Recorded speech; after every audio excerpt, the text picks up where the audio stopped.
오늘은 여러분 챗GPT를 들고 왔는데요. 챗GPT 하지만 유료 구독을 하시는 분들 비율이 그렇게 높지도 않고 실제로 뭔가 업무에 잘 활용하시는 분들이 많지는 않은 것 같아요. 저는 사실 투자 말고 되게 다른 영역에 엄청 많이 쓰고 있긴 하지만 저희 채널이 좀 투자 채널인 만큼 오늘은 투자에 GPT를 잘 활용하는 법 그런 거를 해보도록 하겠습니다. 일단 GPT는 무료 버전으로는 아무것도 안 됩니다. 유료 버전을 무조건 구매를 하셔야 되고요. 월 한 22달러? 그러니까 지금 환율로 한 3만 원 아래로 고급 기능을 다 여실 수가 있기 때문에 돈 내고 쓰시는 걸 제가 추천을 드리고 있습니다. 그러니까 GPT 가지고 시작을 해보면 이렇게 몇 가지 템플릿들이 있어요. 첫 번째 템플릿은 Give me ideas네요. 그냥 아이디어를 달라. 저는 자식이 없지만 갑자기 이런 추천을 하네요. 이런 캐주얼한 추천들을 잘 해주는 친구고요. 그러면은 우리 가장 노브레이너로 할 수 있는 게 내일 가장 많이 오를 5개 종목을 그냥 추천해달라고 해볼게요. 아마 윤리 규정 때문에 안 되긴 할 텐데 어떤 결과가 나오는지 한번 보여드리겠습니다.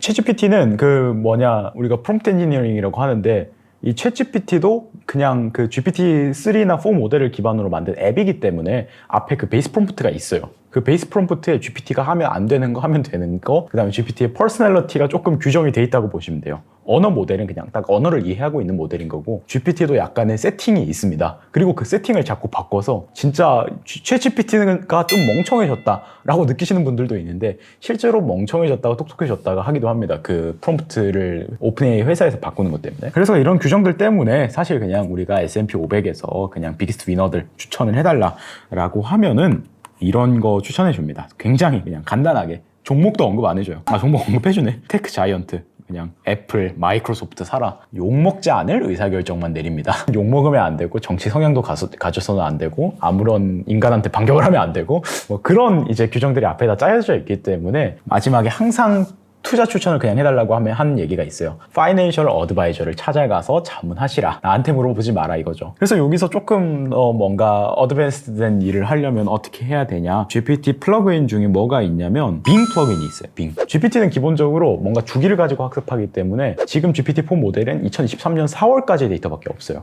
그러면 당연히 지금 주식시장에서 어떤 일이 일어나는지는 모르겠죠. 그래서 GPT-4로 이제 빙 플러그인을 이렇게 켜시면 되고요. 여기다가 이런 거 할 수 있어요. 어제 가장 큰 뉴스들을 찾아주고 그냥 간단한 블렛으로 요약해달라. 이런 거 여러분 되게 돈을 내고 받아보는 정보잖아요. 어떻게 보면 뉴스를 요약하는 업체들이 있고 어제 뭐 이슈 트래킹만 해주는 업체들이 있는데 사실 GPT랑 이제 빙을 같이 이용하면 이런 실시간 정보들을 되게 쉽게 찾을 수가 있습니다. 어제 이제 스톡마켓에 무슨 일이 있었냐. 다우존스도 오르고 나스닥도 오르고 S&P 500도 올랐다. 제일 중요한 거죠. 올랐는지 내렸는지. 페드 관련 뉴스.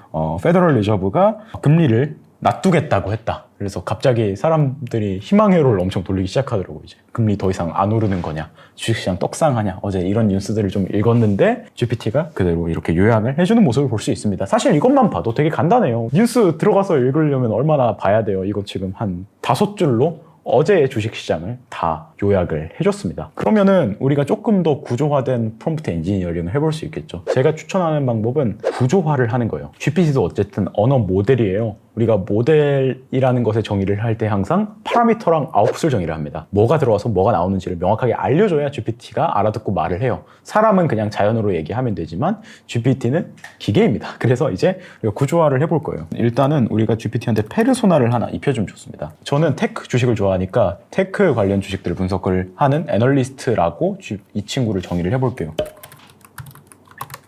인풋으로 우리가 얼마나 투자할 건지랑 투자 목적을 쓸 거예요. 저는 이제 단기 투자자니까 한 달만 들고 있을 주식을 사달라고 해볼게요.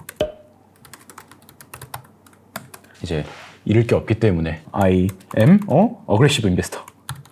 어제 이제 마켓 퍼포먼스부터 되게 디테일하게 써주고 있어요. 이제는 이 정도면 거의 무슨 뉴스레터나 애널리스트 리포트로 써도 되는 수준이에요. 마켓 퍼포먼스부터 시작해서 당연히 금리 얘기해야죠. 테크는 금리에 민감하니까. 그 다음에 테크 섹터 자체의 퍼포먼스. 이거는 없었던 얘기죠. 우리가 이런 식으로 구조화를 해서 주니까 섹터 퍼포먼스, 뭐 인플레이션, 그 다음에 어닝스, 이번에 이제 테크 어닝 시즌이다 이런 것까지 알려주고요. 조금 더 구조화되고 우리 목적에 부합하는 아웃풋을 이렇게 얻을 수가 있었습니다. 그 다음에 이제 조금 더 우리가 투자 목적에 맞게 제너럴한 얘기가 아니라 조금 더 목적에 맞게 하려고 하면은 플러그인이라는 걸 사용을 할 수가 있어요. GPT 플러그인 마켓이 있다는 걸 모르시는 분들도 많은데 여기 플러그인 스토어에 가면은 엄청 많은 플러그인들을 볼 수가 있어요. 이 플러그인 중에 제가 이제 가장 좀 즐겨 쓰는 건 블루오 인베스트라는 플러그인을 조금 활용을 하고 있어요. 그래서 이런 블루오 인베스트 같은 플러그인을 활용하면은 주식시장의 실시간 데이터에 기반한 얘기를 해줍니다. 삼성전자를 분석해달라고 해보겠습니다.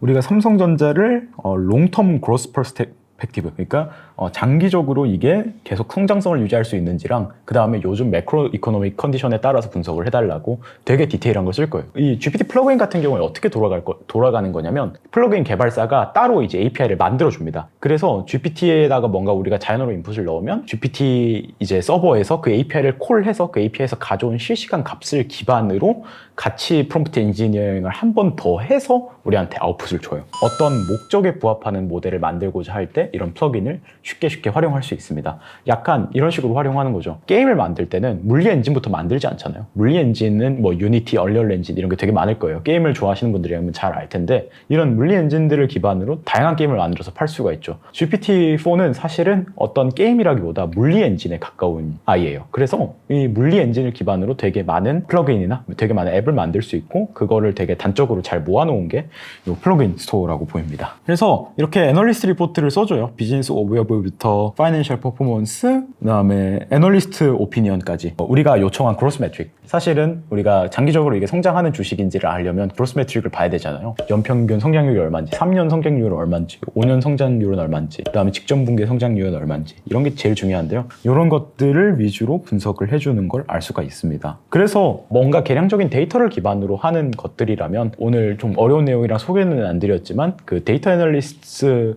툴을 GPT에 붙여서 쓰시거나 아니면 이런 플러그인을 쓰시거나 하는 게 맞다라고 생각하고요. 그게 아니라면 저는 가장 좋은 건 실시간 뉴스 데이터를 사실 어그리게이션 해서 보는 게 되게 저는 재밌더라고요. 매일 봐요. 사실 검색하고 뉴스 몇 개 올리면서 막 그 광고도 보고 난리치고 하는 것보다 GPT한테 세 줄로 요약해줘 라고 하면은 바로 요약을 해주니까 이런 것들이 되게 저한테는 좋은 가치로 다가오는 것 같습니다. 되게 제너럴하게 얘기를 하면서 마무리를 하자면 제각각 다르겠지만 투자를 할 때 의사결정을 내리는 프로세스가 조금씩 있으실 거예요. 예를 들어서 내가 먼저 어떤 데이터를 본다 아니면 어떤 차트를 본다 그것들을 이제 분석하는 과정에서 혹은 그 소스들을 빨리 모아주는 과정에서 GPT를 사용하는 것이 좋습니다. 처음부터 끝까지 의사결정을 이걸로 대체한다는 건 아직은 조금 먼 미래의 일인 것 같고요. 하지만 여러분들이 이제 가지고 있는 투자 프로세스를 다시 한번 점검해 보시고 그 프로세스 하나하나를 자동화하고 좀 더 빨리 하고 편하게 하는 방법으로 GPT를 잘 활용하셨으면 좋겠습니다. 앞으로도 혹시나 제가 GPT로 해줬으면 하는